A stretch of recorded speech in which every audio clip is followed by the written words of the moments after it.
ಕುರುಕ್ಷೇತ್ರ ಯುದ್ಧವೆಲ್ಲ ಮುಗಿದ ಮೇಲೆ ಧರ್ಮರಾಜನು ಇನ್ನೂ ತಮ್ಮ ಸಾಮ್ರಾಜ್ಯವನ್ನ ವಿಸ್ತರಿಸಲು ಅಶ್ವಮೇಧ ಯಾಗವನ್ನ ಶ್ರೀಕೃಷ್ಣನ ಆಣತಿಯಂತೆ ಮಾಡ್ತಾನೆ. ಯಾಗಾಶ್ವವು ಮಣಿಪುರಕ್ಕೆ ಬರುತ್ತೆ. ಅರ್ಜುನ ಚಿತ್ರಾಂಗದೆಯನ್ನ ವಿವಾಹವಾದ ದೇಶ ಅದು. ಅರ್ಜುನನ ಮಗ ಬಬ್ರುವಾಹನ ಯಾಗಾಶ್ವವನ್ನ ಕಟ್ಟಿ ಹಾಕ್ತಾನೆ. ಅವನಿಗೆ ಅರ್ಜುನನೇ ತನ್ನ ತಂದೆ ಎಂದು ತಿಳಿದೇ ಇಲ್ಲ. ಮರುದಿನವೇ ಅರ್ಜುನನ ಜೊತೆ ಕಾದಾಡಲು ಸೈನ್ಯ ಸಿದ್ಧತೆಯನ್ನ ಮಾಡಿಕೊಳ್ತಾನೆ. ವಿಚಾರವನ್ನು ತಿಳಿದ ಚಿತ್ರಾಂಗದೆ ಗಾಬರಿಯಿಂದ ತಾನೇ ಸ್ವತಃ ರಾಜಸಭೆಗೆ ಬರ್ತಾಳೆ. ಬಬ್ರುವಾಹನ ಬೆಕ್ಕಸ ಬೆರಗಾಗ್ತಾನೆ. ಮಗನ ಕಡೆ ನೋಡಿ, ಕುಮಾರ, ನಿನ್ನ ದುಡುಕುತನದ ಕಾರ್ಯವನ್ನ ಕಂಡು ನನಗೆ ನಿಜಕ್ಕೂ ತುಂಬಾ ಕೋಪ ಬಂದಿದೆ. ನೀನು ಯುದ್ಧ ಮಾಡಲು ಹೊರಟಿರುವುದು ಅರ್ಜುನ, ಇದು ನಿನಗೆ ತಿಳಿದಿದೆಯೇ? ಆ ಪಾರ್ಥನೇ ನಿನ್ನ ತಂದೆ. ನಾನು ಮತ್ತೊಮ್ಮೆ ಅವರನ್ನ ನೋಡಲು ಕಾತುರದಿಂದ ರಥಗಳನ್ನ ಮಾಡುತ್ತಾ ಕಾಯ್ತಾ ಇದ್ದೀನಿ. ನೀನು ಹೋಗಿ ನಿನ್ನ ಸಕಲ ಐಶ್ವರ್ಯವನ್ನ ಒಪ್ಪಿಸಿ ನಮಸ್ಕರಿಸಿ ಅವರನ್ನ ಕರೆದುಕೊಂಡು ಬಾ ಅಂತ ಹೇಳ್ತಾಳೆ ತಾಯಿ ಚಿತ್ರಾಂಗದೆ. ತಾಯಿಯ ಮಾತಿಗೆ ಬಬ್ರುವಾಹನ ತನ್ನ ತಂದೆಯನ್ನ ಕಾಣಲು ತಟ್ಟೆಯಲ್ಲಿ ವಜ್ರ, ಬೆಳ್ಳಿ, ಬಂಗಾರ, ಮುತ್ತುಗಳನ್ನ ತೆಗೆದುಕೊಂಡು ಹೊರಟ. ಎದುರು ಬಂದ ಅರ್ಜುನನಿಗೆ ಅನೇಕ ಅಪಶಕನಗಳು ಆಗ್ತವೆ. ಅವನ ಹೆಡಗಣ್ಣು ಅದರತೊಡಗುತ್ತೆ. ರಥದ ಮೇಲೆ ಕಾಗೆಯು ಕುಳಿತುಕೊಳ್ಳುತ್ತೆ.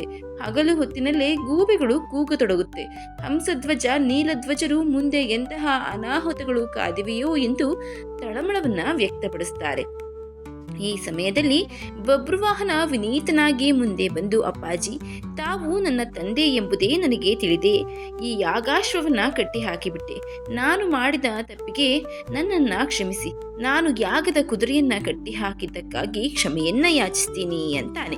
ಅರ್ಜುನ ಯಾವುದೋ ಜ್ಞಾನದಲ್ಲಿ ಗತಘಟನೆಗಳ ಕಡೆಗೆ ಅಷ್ಟಾಗಿ ಗಮನ ಕೊಡಲಿಲ್ಲ.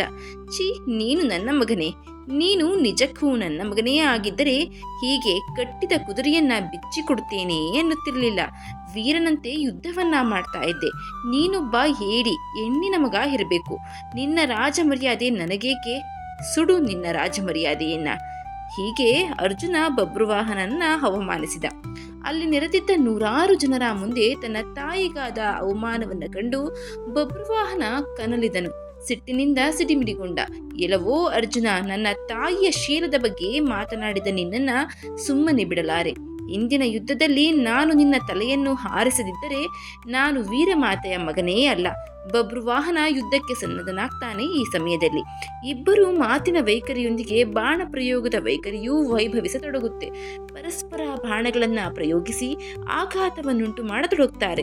ಬಾಣದ ಕಿಡಿಗಳು ಮುಗಿಲೆತ್ತರಕ್ಕೆ ಹಾರಿ ವೀಕ್ಷಿಸುತ್ತಿದ್ದ ದೇವತೆಗಳು ಸಹ ಭಯದಿಂದ ಕಂಗಾಲಾಗುವಷ್ಟರ ಮಟ್ಟಿಗೆ ಇರುತ್ತೆ. ಎರಡೂ ಕಡೆ ಲಕ್ಷಾಂತರ ಸೈನಿಕರು ಹತರಾಗ್ತಾರೆ.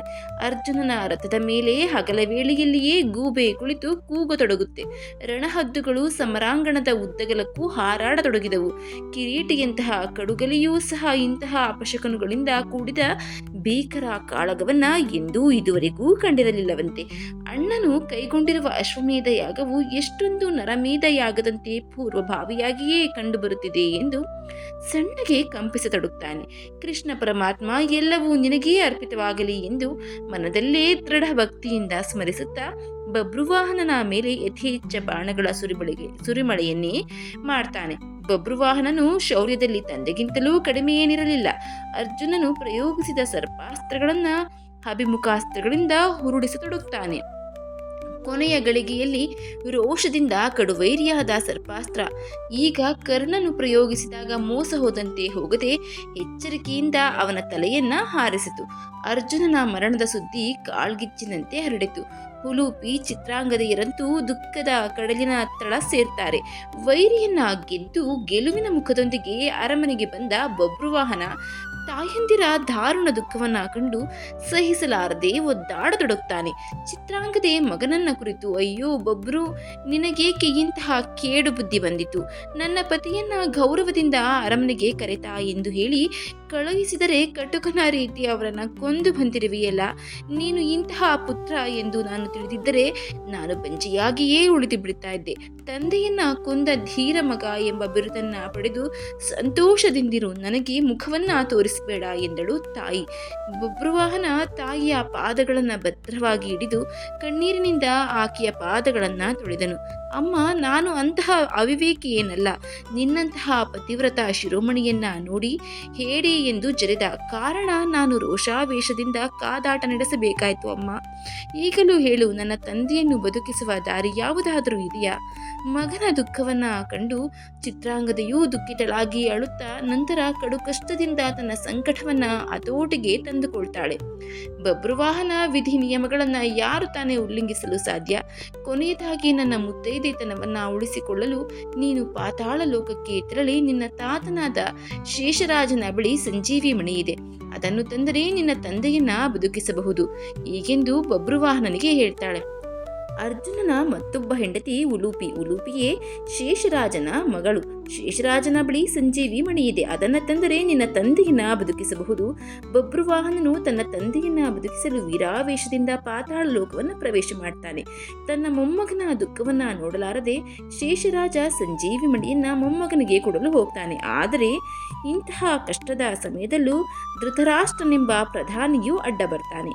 ಇಬ್ಬರ ನಡುವೆ ಘನಘೋರ ಯುದ್ಧ ನಡೆಯುತ್ತೆ. ಅಷ್ಟರಲ್ಲಿ ಧೃತರಾಷ್ಟ್ರನ ಕುಮಾರಿಯಾದ ದುರ್ಬುದ್ಧಿ ಮತ್ತು ದುಸ್ವಭಾವಿ ಎಂಬುವವರು ಅರ್ಜುನನ ಶಿರಸ್ಸನ್ನ ಬಕದಲ್ಬ್ಯ ಮುನಿಯ ಆಶ್ರಮದಲ್ಲಿ ಬಚ್ಚಿಡ್ತಾರೆ. ಇತ್ತ ಬಬ್ರುವಾಹನ ತಾತನಿಂದ ಅಮೂಲ್ಯವಾದ ಮಣಿಯನ್ನ ಪಡೆದುಕೊಂಡು ತಾಯಿಯ ಬಳಿಗೆ ಏನೋ ಬರ್ತಾನೆ. ಚಿತ್ರಾಂಗದಿಗೆ ತುಂಬ ಸಂತೋಷವೇ ಆಯಿತು. ಅವಳು ಮಣಿಯನ್ನ ಅರ್ಜುನನ ತಲೆಗೆ ಮುಟ್ಟಿಸಬೇಕಿತ್ತು, ಆದರೆ ಅಲ್ಲಿ ಶಿರಸ್ಸೇ ಇಲ್ಲ. ಎಲ್ಲರೂ ಪುನಃ ಗಾಬರಿಗೊಂಡು ಪುನಃ ದುಃಖಕ್ಕೆ ಜಾರ್ತಾರೆ. ಕೃಷ್ಣ ಸೂಕ್ಷ್ಮ ಜ್ಞಾನದಿಂದ ನಡೆದಿರುವುದನ್ನು ಗ್ರಹಿಸ್ತಾನೆ.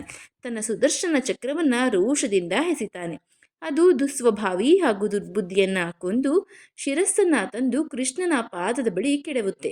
ಸಂಜೀವಿ ಮಣಿಯನ್ನ ಸ್ಪರ್ಶಿಸಿದ ಕೂಡಲೇ ಅರ್ಜುನನ ತಲೆ ಅವನ ದೇಹಕ್ಕೆ ಹೊಂದಿಕೆ ಆಗುತ್ತೆ. ಅರ್ಜುನ ಮರಳಿ ಬದುಕ್ತಾನೆ. ಬಬ್ರುವಾಹನನ್ನ ಅರ್ಜುನನು ತನ್ನ ಮಗನೇ ಎಂದು ಸಂತೋಷದಿಂದ ಒಪ್ಪಿಕೊಂಡು ಆಲಂಗಿಸಿಕೊಳ್ತಾನೆ.